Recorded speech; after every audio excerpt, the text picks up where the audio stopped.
el dilema o el coloquio que subyace detrás de esto es si el aborto implica la destrucción voluntaria de un ser humano vivo. Yo creo que esto es lo que tenemos que responder honestamente todos. Aunque parezca una cuestión evidente, no es así para los que la defienden. Muchos de los que defienden el aborto utilizan una terminología un poco ambigua para intentar defender esto, ¿no? Y hablan pues que el embrión o el feto, como ya lo llamamos nosotros técnicamente, es un ser humano virtual o un ser humano en potencia, o incluso directamente hay sectores que niegan que sea un ser humano vivo. Y yo he oído esas palabras de ministros de nuestro país diciendo que un feto de 14 semanas no es un ser humano vivo y que por tanto se permite el aborto, y han legislado el aborto como lo han hecho por eso, ¿no? Porque no es un ser humano vivo. Pero esto es algo aberrante, porque yo creo que lo que nosotros pensemos acerca de algo no determina lo que eso es. Y eso es un razonamiento bastante lógico. Es decir, yo puedo querer pensar que ahora mismo es pleno mediodía, pero es que si miramos por la ventana no hay luz, salió la luna, son las 8:30, pues todo parece indicar que no es mediodía, aunque yo quiera pensar que lo es. Si yo puedo querer pensar que un feto de 14 semanas no es un ser humano vivo, pero los signos vitales están ahí. Es decir, si ustedes, no sé si alguno de los que han estado aquí han visto una ecografía o han visto un feto de 14 semanas, yo que he visto mucho les puedo asegurar que si no lo es, se parece mucho a un ser humano vivo y tiene unos signos vitales que son evidentes, ¿no? Y nosotros no podemos, son cosas que son objetivas, no son sensaciones subjetivas. Yo creo que está vivo, es decir, cuando uno ve, por ejemplo, los que estén aquí que vayan a ser médicos o sean médicos, si tú ves a una persona, no la miras y dices yo creo que está muerta y te quedas con eso. No, tú vas y ves si tiene pulso, ves si tiene, si respira, ves si tiene actividad cerebral antes de hacer un diagnóstico, ¿no? Entonces yo creo que en estas cosas, si tú ves un feto pues y ves que tiene signos vitales de vida, no puedes determinar porque tú crees que no lo es, que no sea un ser humano vivo. Yo creo que la evidencia está ahí. Y una de las evidencias más aplastantes es que nosotros tenemos que hacer algo para parar esa vida. Si no está vivo, ¿por qué tenemos que actuar para pararlo? Si no estuviera vivo, nosotros no tendríamos por qué actuar, por qué impedir que eso se siguiera desarrollando, ¿no? Entonces, bueno, nosotros probablemente, si estuviéramos en un debate con una persona que defiende estos argumentos, nos diría, bueno, vale, sí, se está desarrollando, yo tengo que actuar, bueno, hasta ahí te lo admito, pero claro, realmente no es un ser independiente, porque si tú lo sacas del útero materno, no sobrevive. Es decir, depende íntegramente de su madre para crecer, para desarrollarse y para seguir su evolución. Y yo pregunto, ¿y un recién nacido de 15 días no depende igualmente de su madre para crecer, para desarrollarse? Porque tú a un bebé lo pones en una cuna y no le das de comer, no lo bañas, no le cambias su ropita, no lo sea, se va a morir también. Es decir, la independencia es un criterio de vitalidad. Que esa persona sea independiente significa que está viva o no está viva. No es así. Nosotros no debemos usar criterios diferentes para un bebé que está dentro del útero a un bebé que está fuera del útero.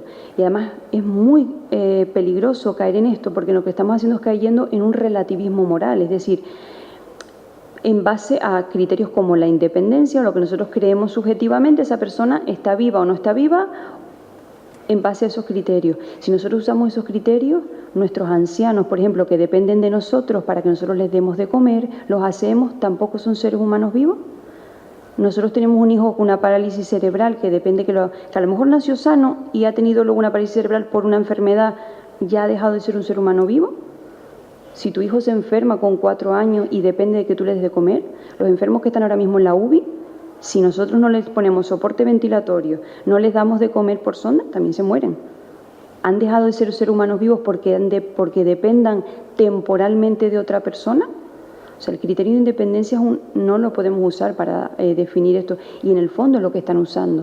O sea, están diciendo o bien que no es un ser humano vivo, cosa que podemos rebatir de una forma clara y sencilla, o bien que dependen de su madre. Sí, depende de su madre, pero la independencia no es un criterio de vitalidad.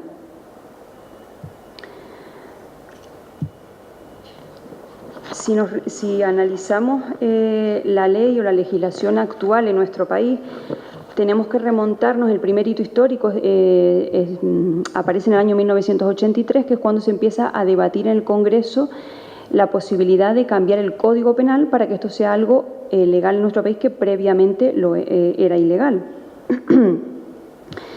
Este cambio, la legislación no llega hasta el año 1985, Y desde el año 1985 hasta nuestros días, lo único que se ha hecho es intentar consolidar e intentar vendernos o intentar potenciar en nuestro país de que el aborto es realmente un derecho que la mujer tiene, ¿no? Que tenemos que intentar conseguirlo porque es un derecho por el que se debe luchar en nuestro país, ¿no? El cambio en el Código Penal se empezó a debatir en el 1983 y se aprobó en 1985 bajo el gobierno de Felipe González, el gobierno socialista de Felipe González. Inicialmente, la ley que se aprobó en ese momento no es la actual que tenemos ahora. Le sonará a todos porque fue una ley que se cambió hace relativamente poco, en el año 2010. Y en el año 1985 lo que se aceptó en España, lo que se aprobó fue una ley de supuestos. Es decir, no era un aborto libre, aunque luego, como veremos, esto era legalmente no era libre, pero veremos que en la práctica sí lo fue. Lo que se hacía era, habían 3 supuestos, es decir, la mujer podía abortar si existía riesgo de vida, o sea, riesgo de la vida materna, riesgo enfermedad materna grave o perjuicio psíquico grave. Como veremos, esta última excepción fue el gran coladero que supuso más del 96% de los abortos de nuestro país. Otra causa eran los casos de violación. Y el tercer supuesto eran anomalías o malformaciones fetales graves. Es decir, debía haber una malformación fetal, un caso de violación que estuviera previamente denunciado o un perjuicio físico, psíquico o un riesgo vital para la madre. Tras 2 legislaturas de Felipe González, el PP llegó al gobierno y, aunque siempre manifestó su disconformidad con respecto a esta ley, realmente no hizo ningún tipo de modificación, ni hizo ningún tipo de esfuerzo por mejorar, cambiar o poner algún matiz a esta ley.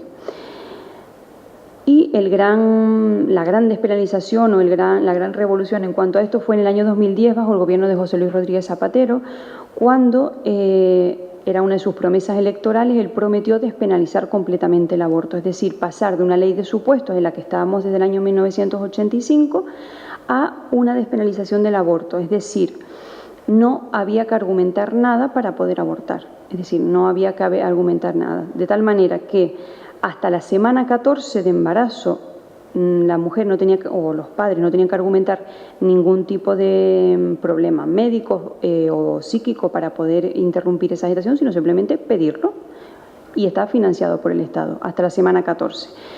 Además, con la connotación de que las chicas o las jóvenes por encima de los 16 años ni siquiera requerían consentimiento paterno para solicitar un aborto. Este límite de edad gestacional ascendía hasta la semana 22 si existía alguna enfermedad materna grave o corría riesgo la vida de la madre o existía una malformación fetal. O sea que se puede interrumpir la gestación hasta la semana 22 en alguna de estas acepciones. Y este límite de edad gestacional se quita completamente, es decir, no existe límite de edad gestacional, se puede interrumpir esa gestación incluso hasta la semana 40, 41, es decir, hasta el día antes del parto, por así decirlo, si existe una malformación fetal incompatible con la vida.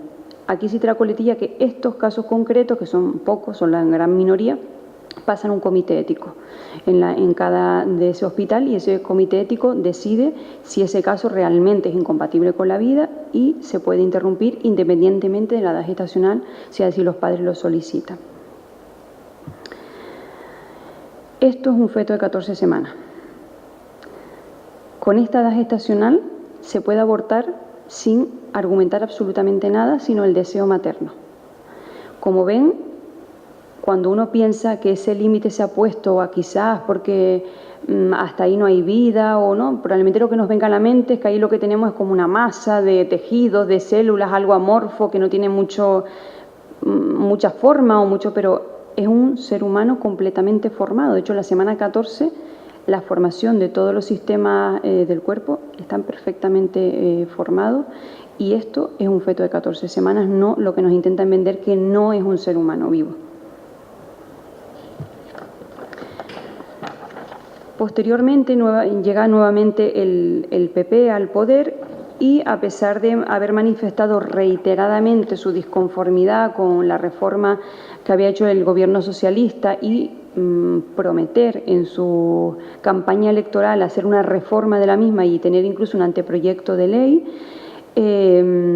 no hace absolutamente nada. De hecho, el anteproyecto de ley que que propuso, ellos mismos lo rechazaron, lo echaron para detrás y realmente no se hizo ninguna modificación, salvo la coletilla de que las chicas por encima, o sea, entre 16 y 18 años, la mayoría de edad, sí precisaban de consentimiento paterno para llevar a cabo un aborto, aunque hemos visto luego casos en España donde esto se ha recurrido y se ha permitido sin consentimiento paterno también en la práctica. Esto ha llevado a que entre el año 1985 y el año 2015, es decir, durante 30 años que ha estado legislado, que ha estado despenalizado el aborto en nuestro país, se han llevado a cabo 2.100.000 abortos solo en nuestro país. Eso parece una cifra escalofriante, pero es que cuando lo comparamos con nuestra población es aún más escalofriante. Es como supone como si hubiéramos matado a toda la población del archipiélago o a la población de Navarra, La Rioja y Cantabria juntos.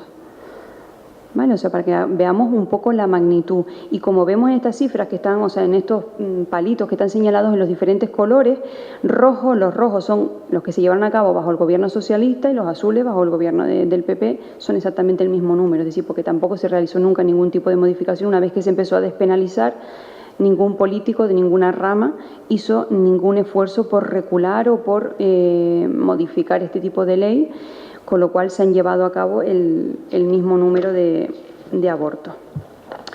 Pues con esta cifra en la cabeza, ¿no?, con esta escalofriante cifra de 2.100.000 niños que no han nacido, vamos a analizar un poco, a desglosar las estadísticas y verlas un poco con lupa, las estadísticas de nuestro país, es decir, cuántos abortos se han hecho, por qué causas, en qué edades gestacionales y por qué porcentajes se han debido a una causa u otra. Y con esto no pretendo que simplemente salgamos de aquí con un montón de cifras o un montón de números en la cabeza, sino que podamos ver la magnitud del problema. Es decir, porque yo no creo que el aborto sea una solución, como veremos, sino un problema. Y un problema con unas dimensiones muchísimo mayores de las que nos intentan vender o de cómo lo intentan un poco maquillar, ¿no? Como si vemos en esta gráfica, desde 1985 que se legalizó el aborto hasta el año 2015, vemos que es una gráfica ascendente, es decir, lo único que han hecho es multiplicarse el número de abortos registrados, llegando a aumentar un 200% desde el año 1985 hasta el año 2015 en nuestro país, llegando a cifras que rondan los 94.000 abortos anuales, ¿vale? Esto supone un aborto cada 5 minutos, 11 abortos por hora y unos 258 abortos al día en nuestro país, para que vean más o menos de qué magnitud, de qué cifras estamos hablando, ¿vale? Esto es la cifra que se alcanzó en el año 2015 y que ha permanecido estable desde entonces. Si miran esta gráfica, la gráfica anterior, perdón, ven que asciende y luego da la sensación de que empieza como a bajar. Es un efecto óptico, por así decirlo. Realmente no han descendido los abortos desde el 2015 hasta ahora, que es lo que también muchos podrían defender. Bueno, mira, se legalizó el aborto y realmente lo que han hecho es descender. No, lo que ha descendido desde el 2015 hasta ahora brutalmente es la natalidad en España. O sea, el número de embarazos totales. Y al descender el número de brutos de embarazos, disminuye el número bruto de abortos, pero la proporción de abortos con respecto al embarazo total realmente ha seguido aumentando en nuestro país. O sea, ha aumentado invariablemente y ha aumentado categóricamente desde que se despenalizó el aborto, llegando a cifras que nos hablan de que actualmente, desde el año 2015, 1 de cada 5 embarazos acaba en aborto. Y no estamos hablando de abortos espontáneos, ¿vale? Si lo analizamos, o sea, ponemos la lupa y lo analizamos un poco. Aquí tenemos un resumen del año 2011 al año 2015, por supuesto, es decir, por las causas que han originado o por las que se han llevado a cabo estos abortos, vemos que aproximadamente el 90% son por petición materna. ¿Vale? Es decir, cuando hablamos de los otros supuestos de malformación fetal, enfermedad materna grave, es decir, causas médicas, las causas médicas suponen una gran minoría en nuestro país. ¿Vale? El 90% de los abortos se realizan simplemente por petición materna. De hecho, si se fijan, llama la atención la última columna, la más estrecha, pone varios motivos que pone un 0,01%. Ahí están englobados, por ejemplo, los casos de violación, que es un argumento que muy comúnmente escuchamos para defender o para abogar la despenalización de esto, y esto supone menos de un 0,01% en nuestro país. Es decir, el grueso, el 90 o entre el 90 y el 96% son simplemente por no deseo de sus padres de seguir adelante con ese embarazo. Si cogemos, lo analizamos, esto es quizás el mismo análisis, pero viéndolo desde otro lado, si nosotros cogemos, por ejemplo, un año, extrapolamos los datos de un año, que sería, por ejemplo, el año 2015, y los desglosamos, los categorizamos por edades gestacionales, es decir, con cuántas semanas se hicieron esos abortos. Vemos que aproximadamente un 94% de esos abortos se hicieron por debajo de la semana 14, que, como dijimos, son semanas en las que la mamá no tiene, o el papá, o ambos, no tienen que argumentar absolutamente nada, simplemente el no deseo de seguir adelante. Y eso supone un 96% del total, entre un 94 y un 96 dependiendo del año. Y si se fijan en esta gráfica, en esta línea que está debajo, vemos que esa constante, o sea, esa cifra de entre un 94 y un 96 ha permanecido invariable desde el año 85. Y podemos pensar, ¿y por qué? Si en el año, por ejemplo, 85, entre el 85 y el año 2010 existe una ley de supuestos, ¿por qué todos los abortos se llevaban a cabo? Porque en la práctica existía el aborto libre, es decir, ahora no tienen que argumentar nada, pero en esos entonces existía, normalmente en estas clínicas, pues había un psicólogo que firmaba como que aquel embarazo suponía un grave perjuicio psicológico para esa madre, y ese era el coladero por el que todos los embarazos de menos de 12 semanas se podían interrumpir sin ningún otro motivo médico que ese. Con lo cual, en la práctica, desde que se despenalizó el aborto, tanto en la ley del supuesto como en la ley actual, siempre ha existido entre un 94 y un 96% de abortos donde el único motivo era el deseo materno. Y esa es la realidad de nuestro país. Si analizamos, teniendo esas cifras en mente, vemos en esta gráfica que el aborto supone la tercera causa de muerte en nuestro país.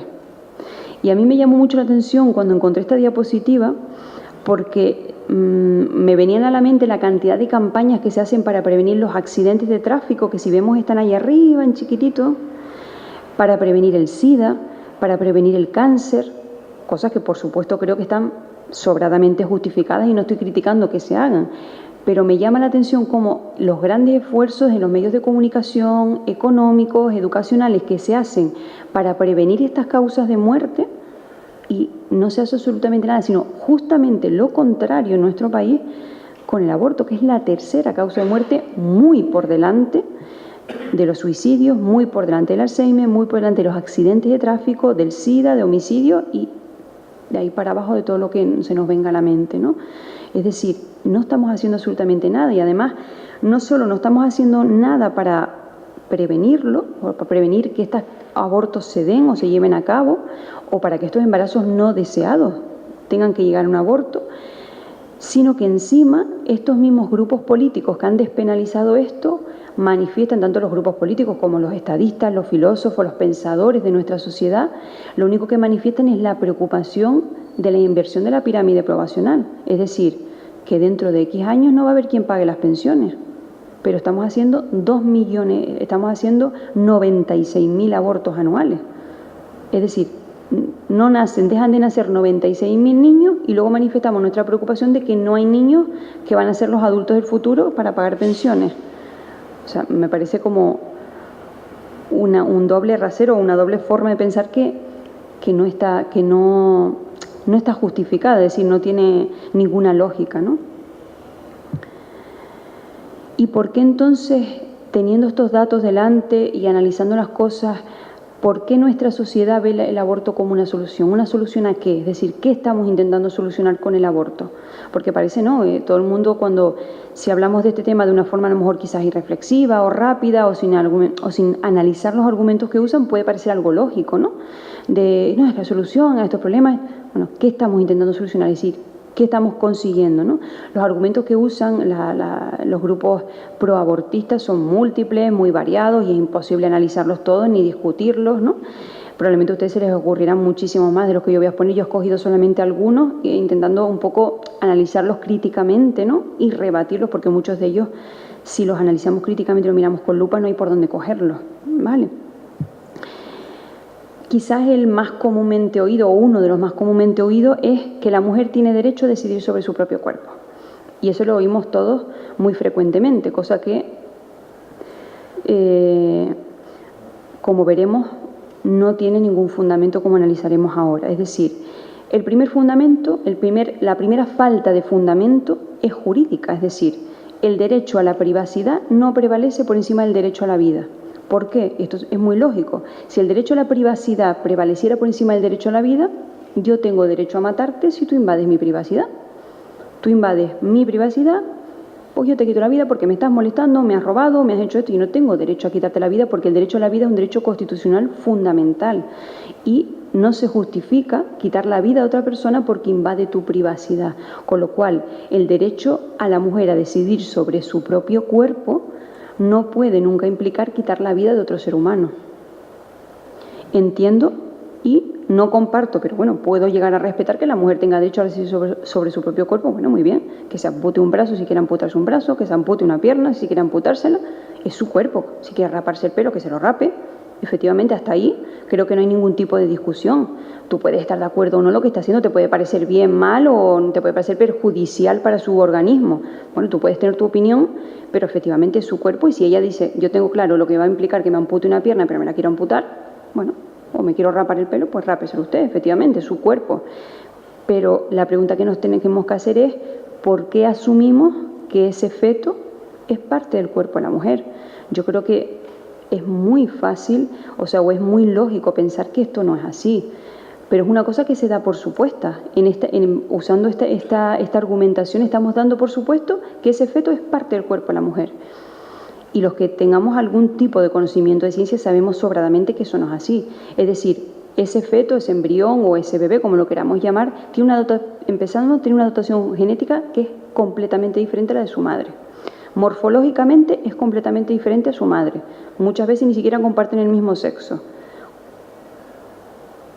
El feto está contenido y depende parcial y temporalmente de su madre, pero que la dependencia no implica un criterio de propiedad. Es decir, que una persona dependa de ti no significa que sea de tu propiedad, porque volvemos al mismo argumento de antes. Es decir, un bebé recién nacido también depende de su madre. ¿Eso implica que es propiedad de su madre y su madre puede decidir quitarle la vida cuando a ella le venga bien? Yo creo que nadie en su sano juicio justificaría, por ejemplo, que una madre mate a su bebé porque lo considera de su propiedad. ¿Y por qué sí justificamos, por qué usamos reglas diferentes cuando está dentro o cuando está fuera del útero? Porque todos nos echamos la mano a la cabeza, nos rasgamos las vestiduras cuando oímos la noticia de una madre que mató a su hijo o que lo dejó abandonado en un contenedor y se murió. Yo creo que todos lo vemos como algo aberrante, como algo antinatural, pero ¿por qué no nos paramos a pensar que las reglas que estamos usando son raseros completamente distintos para un bebé que está 3 días antes en la barriga de la madre o 3 días después de fuera del útero de su madre? ¿Por qué usamos varas de medir o balanzas completamente distintas? ¿Por qué no usamos los mismos criterios?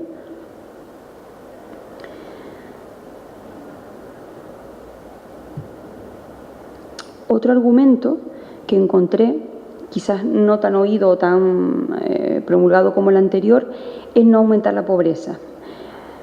Es un poco lo que intenta decir en este párrafo, que encontré un artículo, no lo voy a leer por amor al tiempo para no extenderme demasiado, pero bueno, en resumen, lo que nos viene un poco a decir es que no podemos prohibir el aborto porque lo que estamos haciendo es condenando a las mujeres pobres a ser más pobres. Y esto me parece completamente demagógico, porque si nos ponemos en términos económicos y lo que nos interesa es la economía del país, creo que es mucho más barato prevenir ese embarazo que pagarle un aborto a esa mujer. Es decir, dale los medios o provéele de los medios, de la educación y de los medios para que esa mujer no llegue a quedarse embarazada en una situación donde, por ejemplo, no puede sostener a su bebé. Pongamos en el supuesto que realmente esa mujer tenga, 4 o 5 hijos, sea una mujer sola, no tenga ningún tipo de recurso económico. Muy bien, pues esa mujer evidentemente, todos estaríamos a lo mejor de acuerdo en que no está en una situación de tener otro hijo más o quizás no lo puede mantener. Perfecto. Económicamente hablando es mucho más barato prevenir ese embarazo que interrumpirlo una vez concebido. Y una vez concebido, ¿por qué no utilizamos esos medios económicos para ayudar a esa madre que pueda tener un sustento para su hijo? ¿Por qué no fomentamos políticas de empleo para que esas mujeres puedan tener trabajo o puedan tener ayudas de tal manera que puedan sustentar a sus hijos? ¿Por qué vendemos que el aborto es la única forma de que esa mujer no sea más pobre de lo que es? Esto no tiene ninguna lógica y además no estamos pensando en soluciones, estamos intentando llevar el pensamiento a que la única solución, que lo único bueno para esa madre es quitarle ese problema de encima y la única forma de quitárselo es el aborto. No, yo creo que los problemas, lo primero es prevenirlos, siempre. Si supone un problema a ese hijo, lo primero es prevenirlo y si no lo puedes prever, ayuda a esa madre, es decir, esas mujeres por supuesto necesitan ayuda, necesitan apoyo y necesita que se les dé recursos. Pues provee ese recurso, o sea, utiliza ese dinero para ayudar a esa madre, no para ofertarle simplemente el aborto. Y no existen más alternativas, me pregunto yo, aparte de prevenirlo. Si una vez hemos llegado a esa situación y nos vemos en un caso dramático, como el que comentaba una madre que realmente, por mucho que quisiera, no pudiera sostentar a ese hijo, ¿no es la adopción una opción en estos casos? ¿Por qué no se plantea como una opción lógica en estos casos? Es decir, sabemos, en nuestro país todos conocemos personas, hay miles de parejas que darían lo que tienen por tener un hijo y no pueden tenerlo. ¿Por qué? Si esa madre realmente, por mucho que lo intente o por mucho que quiera, no puede sostener a ese hijo, no se lo puede a la persona. La única solución es quitar la vida a ese bebé como ante esa situación. Y otra pregunta, otro análisis que yo hacía, ¿no? Pensando en esto es, ¿son las mujeres pobres las que abortan? No, porque aquí lo que pinta es como de forma demagógica que, claro, nosotros lo que estamos haciendo es condenando a esas pobres mujeres a ser aún más pobres, a tener una situación mucho más precaria. Y esto me llevó a buscar las estadísticas de nuestra comunidad autónoma. Y para mi sorpresa, y probablemente la de ustedes, el 74,3% de las mujeres que abortan no cumplen para nada este perfil. Es decir, no son mujeres pobres, no son mujeres sin recursos, no son mujeres con muchos hijos, son mujeres jóvenes, no adolescentes, mujeres entre 20 y 39 años, españolas, es decir, no son inmigrantes en situación irregular, que viven en pareja, que tienen estudios superiores, que tienen ingresos económicos propios, que no tienen hijos y, lo más llamativo, no utilizan ningún método anticonceptivo. A mí como ginecóloga y como mujer y como persona, lo más que me llama la atención es que no utilicen un método anticonceptivo, ¿no? Porque esas parejas te argumentan, no, es que yo ahora no puedo tener este hijo, por las situaciones X, ¿no? Personales, emocionales, lo que me quieras argumentar. Muy bien, si tú sabías que en esta época de tu vida o laborales no podías tener ese hijo, ¿por qué no lo has evitado? Porque creo una persona de entre 20 y 39 años, que es la franja de edad de mi quinta, tenemos sobrada información de anticoncepción, sobrado acceso a la anticoncepción, y si no la usamos es porque no tenemos la responsabilidad o la madurez para hacerlo. Con lo cual no me parece que esté ni muchísimo menos justificado un aborto simplemente en estas condiciones donde puedes mantener a tu hijo y donde has sido negligente y no has prevenido ese embarazo, porque no es un fallo del método anticonceptivo. Los fallos de los métodos anticonceptivos son anecdóticos. Estas personas no se molestaron en usarlo. Y luego la única solución, o la que intentan vendernos como la solución, es esto, es decir, de 94.000 abortos que se hacen, el 75 o el 74-75% son embarazos que no se evitaron para nada y que no tienen ningún tipo de justificación, ni siquiera, podríamos decir, económica o laboral o de otro tipo. Otro de los, a la hora de defender, otro de los argumentos muy comúnmente utilizados son los casos extremos, ¿no? Los casos de violación. Como vimos en las estadísticas de las gráficas anteriores, suponen menos de un 0,1% en nuestro país. Es decir, estos casos son anecdóticos. No por eso, ni muchísimo menos, pretendo menospreciar o pretendo minimizar lo que supone un caso de violación, porque creo que es algo completamente dramático, condenable y que no debería darse. Es triste que se dé, pero no debería darse, y creo que lo que debemos hacer es hacer que el peso de la ley caiga de forma muchísimo más fuerte sobre los agresores sexuales. Es decir, esto no debería pasar, ¿no? Entonces es algo que deberíamos todos condenar, detestar y eso. Pero ¿es el aborto realmente la única y la necesaria solución ante estos casos anecdóticos?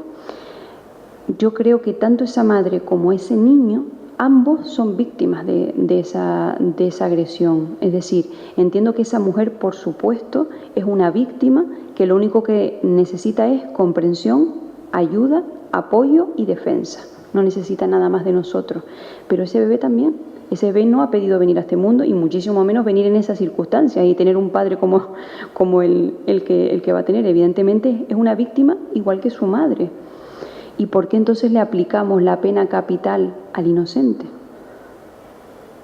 Estamos aplicando la pena capital a una de las víctimas, no estamos aplicando la pena capital al agresor.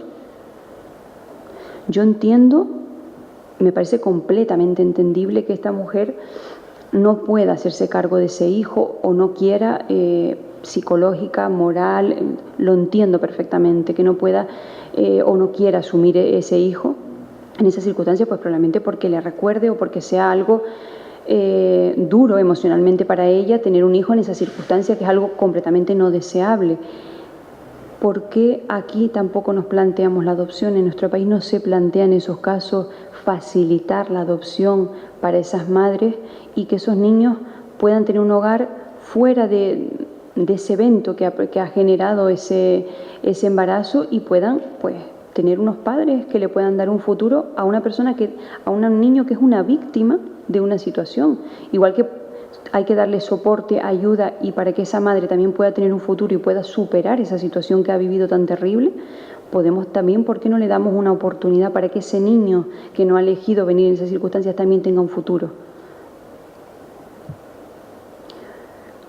Esto simplemente recalca un poco ya las gráficas que hemos visto.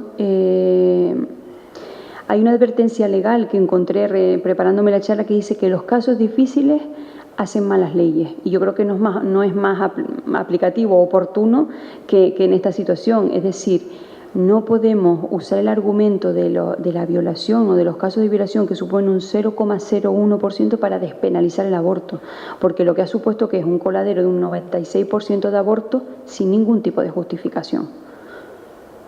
Y no simplemente el deseo de esos progenitores de no hacerse cargo, de no seguir para adelante con ese embarazo. Otro de los argumentos que oímos es eliminar o disminuir el impacto que supone un hijo no deseado. Es decir, oiremos pero claro, tú imagínate lo que supone para esa madre que se vea sola o para esa pareja que por las razones X que sea, tener un hijo que no desean tener. Probablemente estas personas no defienden el aborto como algo bueno. Es decir, yo creo que nadie que defiende el aborto lo defiende como algo bueno para la mujer. Es decir, el aborto es algo que sería bueno tanto para el cuerpo como para la mente de una mujer. Yo creo que nadie lo defiende así, ¿no? Incluso los más proabortistas.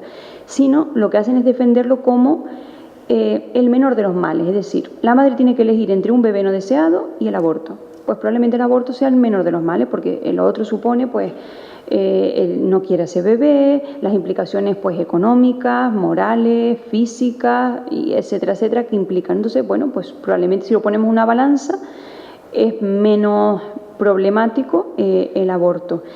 Pero es menos problemático ¿para quién?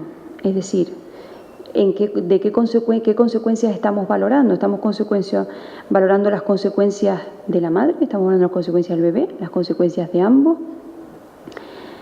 Nos intentan meter el aborto como algo fácil, rápido e inocuo. Es decir, como quien tiene un quiste sebáceo y va y se lo quita.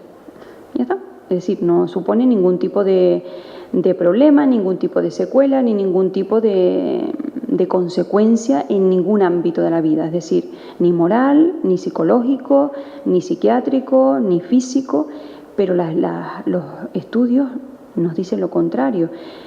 Todos sabemos que todas las cirugías tienen consecuencias. Es decir, es verdad que no son excesivamente frecuentes, pero bueno, puede hay riesgo de infección, hay riesgo de hemorragia, hay riesgo de que se produzca un síndrome de Asherman, que es cuando se pegan las paredes uterinas al haberlas raspado y esa mujer luego tiene una esterilidad que nosotros lo vemos en nuestra práctica habitual, etcétera, etcétera. Es decir, pero quizás probablemente de las que ni siquiera se nombran, porque estas se nombran como algo, bueno, es muy poco frecuente, no te preocupes, eso no te va a pasar bajo ningún concepto. Pero, ¿y de las otras consecuencias? Hay un estudio neozelandés que dice que habla que el 42% de las mujeres que han abortado tienen un aumento de los problemas mentales posteriores. Es decir, concretamente dice, el 42% de las mujeres que se han sometido a un aborto antes de los 25 años experimentan depresión en los 4 años siguientes. Si esto lo comparamos con la misma población, la población de la misma edad que nunca han estado embarazadas, esta cifra es el doble.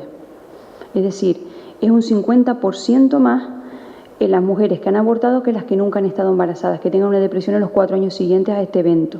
Y un 35% más que las que decidieron seguir adelante con su embarazo. Además, supone un riesgo de separación de esas parejas. Es decir, esas parejas que están tan de acuerdo para interrumpir ese embarazo, el 70% se separan en el primer año después del aborto. O sea que lo que parecían tener tan claro o ser algún criterio unánime, muchas veces supone una brecha y una secuela tan grave en esa pareja que supone la ruptura de la misma.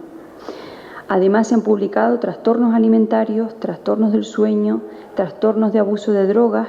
Las mujeres que se someten a un aborto tienen 5 veces más probabilidades de abusar de drogas o caer en el alcoholismo que las mujeres que han tenido hijos, que han parido a término.